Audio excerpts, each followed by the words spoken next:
custom ball like that, it's gonna cost a lot of money. Of course it's custom. It's original ball for an original guy. It's a Marty Supreme one, not the Marty normal ball. If Scorsese made a movie about table tennis, this is what it would look like. Marty Supreme starts off as a quirky, gritty little sports movie, a pseudo-biopic on the streets of 1950s New York, but as it goes on, it gradually turns into a twisted screwball comedy / anxious Uncut Gems style thriller. It almost plays like a quirkier, zanier version of The Brutalist, as insane as that sounds. A prodigious, ruthlessly ambitious underdog chases the American dream in post-war New York. Marty Supreme is just as immersive in transporting us to that period, the costumes, the production design, even the background extras, but it tells a much more sensational, exciting, captivating story, and it has a much weirder outlook on the world. Marty Supreme is a hilarious movie. It has the funniest bum paddling scene since Killers of the Flower Moon. But it's also a really moving character study, a propulsive thriller, and just a deeply engaging piece of cinema. What do you plan to do if this whole dream of yours doesn't work out? It doesn't even enter my consciousness.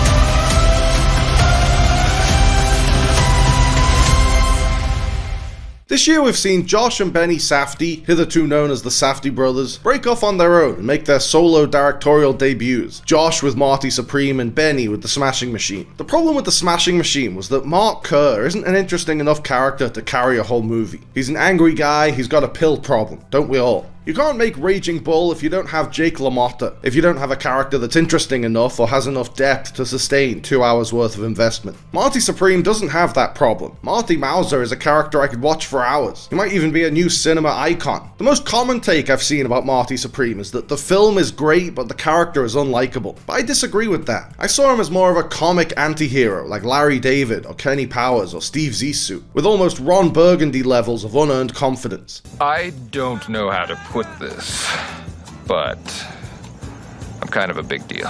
But that delusion and self-satisfaction come at a cost. Yes, he's arrogant and selfish and he would be insufferable to be around in real life, but he's a great anchor for this story. What made the Safdie brothers' collaborations so profound was their compelling anti-heroes. Their characters aren't necessarily likable, but they're always compelling. They make really bad decisions, which can be frustrating to watch, but you understand who they are, why they make those choices, and you still root for them. Howard Ratner being a perfect example. Marty shares some DNA with Howard. They never make the right call, never do the right thing, they're constantly trying their luck, but they're such lowly underdogs and have such an innate, undeniable charm underneath the sleaze that you still kinda care about them and hope they make it out. The plot of Marty Supreme isn't really about ping pong. It's about all the shit he has to do to survive day to day as a struggling ping pong player. Marty's ability to hustle is just as impressive as his talent for table tennis. He can talk his way out of any situation, and even when he can't, he still manages to wiggle out of trouble. He's a pathological liar, constantly making up stories to get himself out of difficult situations. He's not a good person, but he's a fascinating character to watch.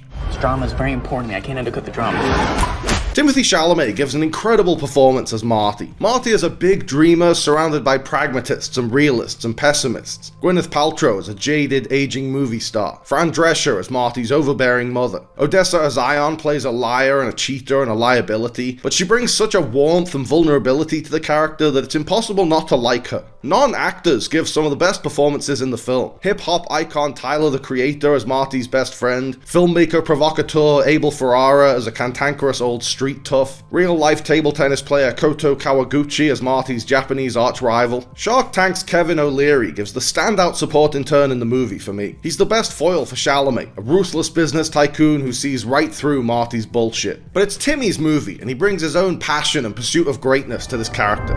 I know the classiest thing would be to downplay the effort that went into this role, but the truth is, I'm really in pursuit of greatness. I know people don't usually talk like that, but I want to be one of the greats and I want to be up there. Marty's ethos pretty much lines up with Chalamet's, as he outlined in his viral One of the Greats speech. Dream big, shoot for the stars, don't even consider the possibility that you might not make it. Chalamet has manifested his dreams of movie stardom much in the same way Marty has, by pursuing that dream as confidently and as vehemently as humanly possible. Marty is a ping pong prodigy who wants to be the best of the best, and Timmy is an actor who wants the same thing. Marty Supreme is further testament to the fact fact that Chalamet is indeed one of the greats. He's certainly the best of this latest crop of leading men. Out of all the Austin Butlers and the Glenn Powells of the world, Chalamet is the only new movie star who holds a candle to someone like Tom Hanks or Leonardo DiCaprio or Denzel Washington. Someone who's always interesting to watch. Someone who does something different with every role. Even when he played Willy Wonka, I loved what he did with it. He stepped outside his comfort zone, he went wacky, and he pulled it off. I've loved Timmy as Paul Atreides, I've loved him as Willy Wonka, I've especially loved him as Bob Dylan, but Marty Mauser might be my favourite character he's played yet. He really disappears into the role. There's not a trace of Dylan here, which is the mark of a real actor, a true thespian. Glenn Powell in The Running Man might as well be Glenn Powell from Anyone But You. It's basically the same guy. But Chalamet as Marty is unrecognisable from Chalamet as Dylan, or Chalamet as Paul Muad'Dib. He's been very open about wanting to be one of the greats, and in this humble fanboy's opinion, he already is. How do you live? Well, I live with the confidence if I believe in myself, the money will follow. And what do you plan to do if this whole dream of yours doesn't work That out? doesn't even enter my consciousness. Maybe it should. Interestingly, The Smashing Machine explored the same thing through an MMA fighter who refuses to consider the possibility of losing a fight. Mark Kerr aims high, just like Marty, and pays a hefty price for his ambition, just like Marty. There have been a lot of jokes about how the Safdies split up because they wanted to do different things and then basically did the same thing, but I think the fact that they've told such similar stories in such a different way highlights the reason for the split more than anything. Both of their solo films have very naturalistic performances captured like a fly on the wall, building tension and dread, but they take slightly different approaches that make a big difference. Benny prioritizes realism over everything else, to the point that he basically just dramatized scenes from the original documentary. But Josh isn't afraid to get a bit more heightened and cinematic, even if it means stretching your disbelief a bit, and that's where the magic of Marty Supreme comes in. Imagine it. You're like a stick of dynamite. This drama is very important to me. I can't undercut the drama. Like Safdie's previous efforts, Marty Supreme has an atmosphere that grips you. It has immersive cinematography by the legendary Darius Khondji, who brings a really gritty, grainy aesthetic to the screen that creates this old-school American New Wave feel. Lots of tight, intimate close-ups, lots of chaotic wides capturing the hustle and bustle on the streets of New York. The whole saga is punctuated by an ethereal score from Danielle Greaves, who brought a similar synthy wall of sound to Good Time, Uncut Gems, and The Curse. Greaves' style of film scoring is completely his own. He's less interested in writing musical melodies to accompany the imagery than in capturing a soundscape that reflects the character's headspace. These are the paranoid, pulsating sounds playing in Marty's mind, and Howard's mind, and Ash's mind. To tie it all together, the film is tightly edited. It simultaneously moves at 1,000,000 miles a minute and gives every character and storyline plenty of room to breathe. It runs for 2.5 hours, but it doesn't feel a second too long. There isn't a single moment wasted, and if anything, I wish the film was longer. It's interesting that Safdie and his writing partner Ronald Bronstein are credited as both co-screenwriters and co-editors. Editing is the final rewrite, so it's nice to see a clear, unified vision with the same brain trust handling the story from start to finish. That could be a dangerous combination, because sometimes you need a relentless editor who isn't precious about the material to get it into shape. You can tell that from Tarantino's filmography. The early films edited by his original editor Sally Menke, who knew him long before he was famous, are a lot tighter and better paced than the ones edited by Fred Raskin, who began working with Tarantino when he was already a revered icon. A good editor needs to be brutal with the writer's words, so it's a dangerous liaison to put the writers in the edit bay. But I don't think Safdie or Bronstein are precious about anything they wrote. They're more than happy to kill their darlings if it will better serve the story they're telling or the overall experience of the movie. They're perfectly in tune with each other's vision as storytellers, and that extends to everyone else in the cast and crew. There are so many cooks in the kitchen when you're making a film, especially a film of this scale, that it's rare that you see a movie where everyone involved in making it is on the same page. But in Marty Supreme, every actor, every department head, even every background extra layering in the historical milieu is on the same page about the story they're telling, the world they're creating. We are the music makers, and we are the dreamers of dreams. After watching Marty Supreme, you come out of the cinema feeling like you've just read a really great novel. It's a mesmerizing audio-visual experience, but it has a novelistic structure, more focus on character than plot, a loose act structure, lots and lots of subplots. Hey, I'll rip that unibrow right off his forehead! You want to get physical? Like an ape? At its core, Marty Supreme is a postmodern deconstruction of jingoistic sports movies from the 80s, like Rocky IV or Karate Kid 2, where the star American athlete would go overseas and win a moral victory over one of America's fiercest enemies. In Rocky IV, Rocky Balboa went over to Russia at the height of the Cold War, pummeled a towering Soviet Superman into submission, and gave a condescending "We are the world" speech about American exceptionalism. Everybody should change. Каждый может измениться.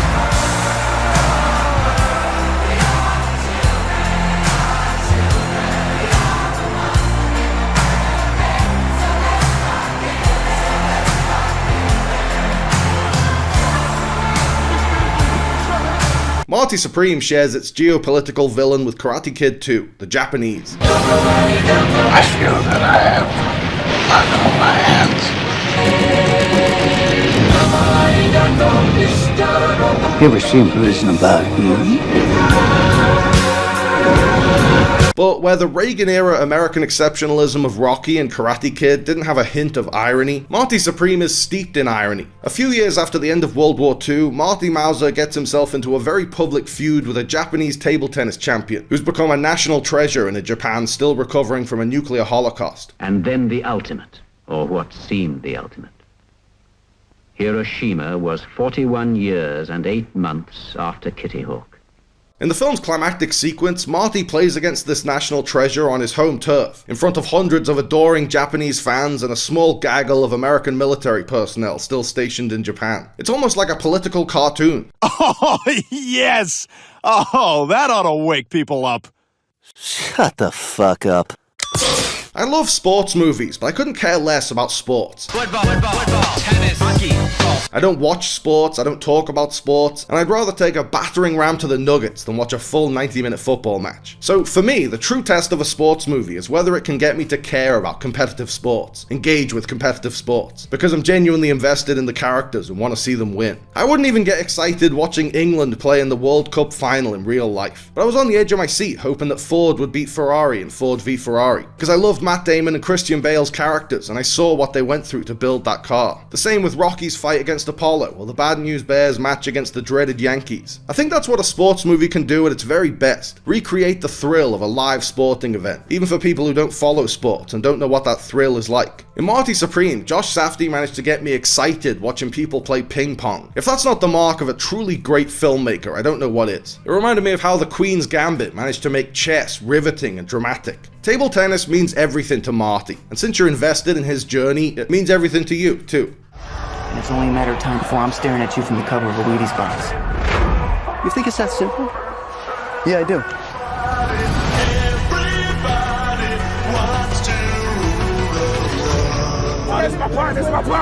Thanks for watching, guys. I hope you liked the video. Remember to like and subscribe and click on the little bell. And also seize the day and call your mom and be kind to yourself.